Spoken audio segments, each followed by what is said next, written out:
The Gradual Release of Responsibility framework, first introduced by Pearson and Gallagher in 1983, is a useful model to work with when planning for teaching and learning.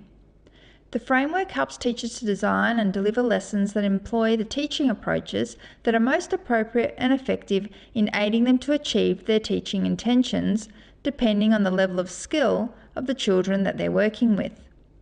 This model is one that helps teachers in planning how to move children from engagement in experiences that are totally teacher-led to experiences that are totally child-led. Modelled teaching is the best approach to use when introducing a child to a new experience or a skill that is outside of their current skill set. This often includes thinking aloud, so children can hear the thinking process the teacher is employing as they read or write. Modelled teaching is about engaging in a demonstration. This can be a teacher demonstration, it can be a peer demonstration, shown electronically, one-on-one, or viewed as a fishbowl. The main objective here is that the teacher is directing the children's attention to what they want them to pay attention to during the demonstration. Shared or dialogic teaching is the best approach to use when children are familiar with a new skill or experience, but have not yet had a go at engaging in that skill or that new experience themselves. They've seen it, but they haven't done it yet. During shared teaching, the teacher reads or writes with the children. The children are invited to participate in the experience, and they do it together. This can be whole group, in small groups, or one-on-one. This also includes interactive writing, which differs from shared writing because children are invited to physically write alongside the teacher. With shared writing, the teacher is the scribe. In all instances, however, with this approach, the process is still teacher-led.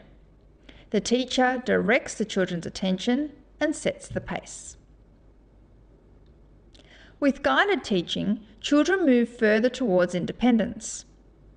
The teacher begins by setting the scene, cueing the children into the task, alerting them to key thoughts, vocabulary and processes they need to keep in mind when working independently.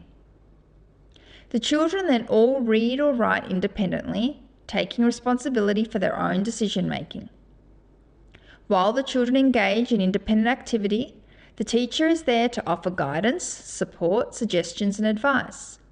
They act as a scaffold, as the child has a go in engaging in this new experience or using this new skill themselves, with the knowledge that the teacher is there to help them if and when they need it. For this reason, guided reading is never used whole class. Children are either grouped with other children who have a similar skill set or need, or work with the teacher one-on-one. Collaborative teaching is employed when teachers plan for children to work in small groups so they can talk through the tasks together. They may be engaging in reciprocal teaching, a book club, or maybe sitting together as they write or create texts. This is a time for asking clarifying questions and sharing developing understandings to see if their peers can offer support or to see if their peers agree with their thinking. This is an important teaching approach that can often be overlooked in the process as teachers move from teacher-led instruction to student-led activity. Independent student-led activity is where teachers aim to lead their children by employing all of the approaches seen in this clip. With independent activity, children are given the autonomy of choosing when to use their newly developed skills, how to use them, and in which context.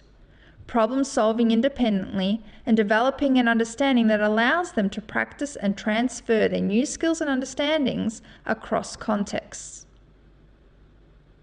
You can now see why moving straight from a demonstration to expecting children to work independently with no support will leave many children floundering.